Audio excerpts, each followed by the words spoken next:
കൊണ്ടൽ action hero Antony Varghese Pepe എന്ന് starting അടിപൊളിയായിട്ട് എഴുതി കാണിക്കും. സത്യമായിട്ടും ഇത് എഴുതി കാണിക്കുന്ന സമയത്ത് നമുക്ക് മനസ്സിന് വല്ലാത്തൊരു സന്തോഷമാണ്. എന്താണെന്ന് ചോദിച്ചിട്ടുണ്ടെങ്കിൽ ഒറ്റക്ക് വഴിവെട്ടി വന്നവരാടാ ഞാൻ എന്ന് നിങ്ങൾ കേട്ടിട്ടില്ലേ?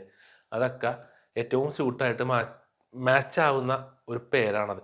ആക്ഷൻ ഹീറോ എന്ന് എഴുതി ആന്റണി വർഗീസ് പെപ്പെ. ആ ഇടിച്ചിടിച്ച് നേടിയെടുത്ത പേരെന്ന് പറയില്ലേ, അത് ഓരോ ടീം ഇടിച്ച് ഇടിച്ച് ഇടിച്ച് നേടി. അപ്പോൾ പക്കാ ഇടിപ്പടമാണ്. ഇടി തന്നെയാണ് ഈ പടത്തിൽ തുടക്കം മുതൽ അവസാനം വരെ.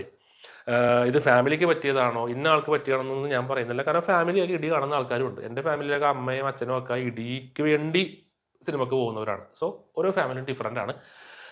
ആന്റണി വർഗീസ് പെപ്പയുടെ ഇടി തുടങ്ങുമ്പോൾ മുതൽ പടത്തിൻ്റെ റേഞ്ചേ മാറുകയാണ്. അപ്പോൾ കൊണ്ടൽ എന്ന് പറയുന്ന സിനിമ എനിക്ക് എങ്ങനെ ഫീൽ ചെയ്തു എന്ന് ചോദിച്ചിട്ടുണ്ടെങ്കിൽ എനിക്ക് അത്യാവശ്യം ഇഷ്ടപ്പെട്ടു. തരക്കേടില്ല.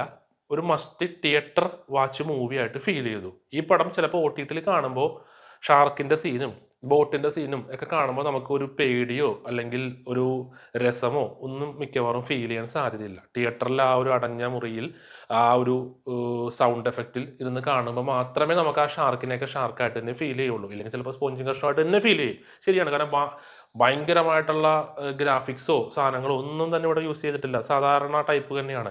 ഇംഗ്ലീഷ് പടങ്ങളൊക്കെ തിയേറ്ററിൽ പോയി കാണുന്ന ഈ അടുത്ത് മെഗ് ഒക്കെ ഇറങ്ങിയപ്പോൾ അതൊക്കെ മേ ബി തിയേറ്ററിൽ പോയി കണ്ട ഒരാൾക്ക് ഇതിലെ സീനുകളൊക്കെ കുറച്ച് ബുദ്ധിമുട്ടായിട്ടും ഒന്നുമില്ല, മലയാള സിനിമയല്ലെന്ന് തോന്നും. എന്നാൽ അത്യാവശ്യം നല്ല രീതിയിൽ തന്നെ ഇതിൽ ഉപയോഗിച്ചിട്ടുണ്ട്. അതുകൊണ്ട് തന്നെ തിയേറ്ററിൽ പോയി കണ്ടാൽ മാത്രമേ അത് നമുക്ക് ഫീൽ ആവത്തുള്ളൂ. അപ്പോൾ എനിക്ക് ഇഷ്ടപ്പെട്ടു. ടെസ്റ്റുകളാണെങ്കിലും അത്യാവശ്യം തരക്കേടില്ലാത്ത ടെസ്റ്റുകളായിട്ട് തോന്നി. ആന്റണി വർഗീസ് പെപ്പയുടെ പോലെ തന്നെ എടുത്തു പറയേണ്ടതാണ് രാജ്ബി ഷെട്ടി. കുറച്ചേ ഈ മനുഷ്യനുള്ളൂ എങ്കിലും ഉള്ളതൊക്കെ കുഴപ്പമില്ല, അടിപൊളിയായിട്ട് ചെയ്തു വെച്ചിട്ടുണ്ട്. ആ ടെസ്റ്റിലോട്ട് ഞാൻ പോകുന്നില്ല, കാരണം അത് തന്നെയാണ് ഈ പടത്തിൻ്റെ മെയിൻ ട്വിസ്റ്റും. ഒരു പല സ്ഥലങ്ങളിലും സ്ലോ പേസിലാണ് ഈ പടം പോകുന്നത്. പക്ഷെ എന്നാലും നമ്മൾക്ക് ഇനി അടുത്ത സീനിലേക്ക് വരാൻ ആയിട്ടുള്ള കൗതുകം അവിടെ ജനിപ്പിക്കുന്നുണ്ട്.